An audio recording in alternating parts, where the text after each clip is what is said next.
The January 6th Capitol attack, an event that shook the very core of our democracy. But are we seeing the whole picture? Let's delve into the scenario that unfolded at a campaign reception in Miami on the last day of January in 2024. Amidst the hustle and bustle, President Joe Biden made a statement. A statement that has since been scrutinized and analyzed in great detail. Biden, after discussing the divisive impact of former President Donald Trump's actions, made a claim. A claim that officers were killed during the January 6th attack. He painted a vivid picture of Trump, seated in a dining room not far from the Oval Office, watching the violence unfold on a television screen. He described a scene where the former president watched as people and police officers were killed. The mob of Trump supporters protesting his 2020 election loss did indeed attack officers with a variety of weapons. These ranged from flagpoles and pipes to bats, bricks, and even pepper spray. The injuries sustained were serious, with some officers suffering concussions, rib fractures, burns, and even a mild heart attack. But were any officers killed during the attack? The answer is no. While it is true that Brian Sicknick, a member of the U.S. Capitol Police, did die the following day, the cause of his death was not due to injuries sustained during the attack. Instead, he suffered 2 strokes and died of natural causes. Although it was stated that the events of the day played a role in his condition, he had no internal or external injuries from the attack. In the days and months following the riot, 4 officers who defended the Capitol did end their own lives. Yet, none of these tragic deaths occurred on the day of the attack itself. However, as alarming as the events of that day were, the claim that officers were killed during the attack is not supported by the facts. As we tread forward, let us remember the importance of accurate information, especially when discussing events that have such a profound impact on our nation's history. Let's break down the events of that fateful day, moment by moment. It all started with a protest. Supporters of the then-President, Donald Trump, gathered to express their dissatisfaction with the 2020 election results. What began as a protest soon took a violent turn. The mob, in their anger and disillusionment, began to attack the very symbol of democracy, the U.S. Capitol. Law enforcement officers, standing as the thin blue line between the mob and the Capitol, bore the brunt of the attack. The sheer variety of weapons used by the mob was chilling. Flagpoles, pipes, bats, bricks, and even pepper spray were wielded against the officers standing their ground. The injuries sustained by the officers were not minor. They ranged from bruises and lacerations to more serious damage such as concussions, rib fractures, burns, and even a mild heart attack. 140 officers were injured, a testament to the brutality of the violence that unfolded. In the midst of this chaos, Officer Brian Sicknick of the U.S. Capitol Police found himself in the line of duty.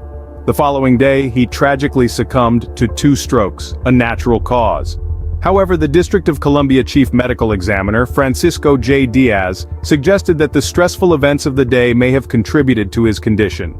In the days and months following the attack, 4 more officers who had defended the Capitol tragically took their own lives.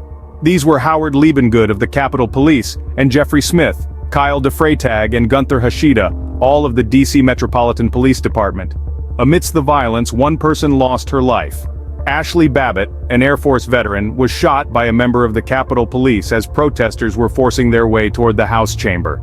Despite the severity of the situation and the tragic losses that followed, it's crucial to note that no officers were killed on the day of the attack. The brutality of the assault, the injuries inflicted, and the subsequent toll it took on the mental health of the officers are undeniable. But despite the brutality of the attack, no officers were killed on that day. In the aftermath of the attack, the repercussions were far-reaching and tragic. The toll wasn't just emotional or psychological, but physically lasting, as evidenced by the injuries sustained by approximately 140 law enforcement officers. The severity of these injuries varied greatly, from bruises and lacerations to concussions, rib fractures, burns, and even a mild heart attack. The tragic fallout didn't end there, however. Officer Brian Sicknick of the U.S. Capitol Police, who had been on duty during the riot, suffered 2 strokes the following day and passed away. The cause of his death was ruled as natural, according to the District of Columbia Chief Medical Examiner. Despite having no internal or external injuries from the attack, it was stated that all that transpired played a role in his condition. In the wake of the riot, 4 other officers who had defended the Capitol tragically took their own lives. One of them was Howard Liebengood, from the Capitol Police, while the other 3, Jeffrey Smith, Kyle DeFreytag, and Gunther Hashida, were serving with the D.C. Metropolitan Police Department. Amid the violent chaos, a life was lost that day. Ashley Babbitt, an Air Force veteran from the San Diego area. She was shot by a member of the Capitol Police while protesters were forcing their way toward the House chamber. The Justice Department investigation revealed she was shot while trying to enter the Speaker's lobby, which leads to the House chamber. The tragic aftermath of January 6th is undeniable. The loss of life and the injuries sustained are a grim testament to the violence that unfolded. However, the connection between these deaths and the events of January 6th is not as direct as President Biden's claim suggests. While the riot undoubtedly had profound consequences, it's crucial to ensure that we rely on accurate information to understand the full scope of what happened that day. In the face of such a chaotic event, finding the truth can be a daunting task. President Biden's claim that police officers were killed during the January 6th Capitol attack is a stark discrepancy when compared to the actual events. While it is undeniably true that around 140 law enforcement officers were injured, none were killed on that day. The narrative becomes further complicated when we consider Officer Brian Sicknick, who tragically passed away the following day due to natural causes. Yet, it's crucial to remember that Sicknick's death, while deeply unfortunate, was not a direct result of the riot. This highlights the importance of accurate reporting and understanding the facts. Misinterpretations and inaccuracies can lead to further division and confusion. As we continue to unravel the complexities of the January 6th Capitol attack, one thing remains clear: the truth matters, now more than ever.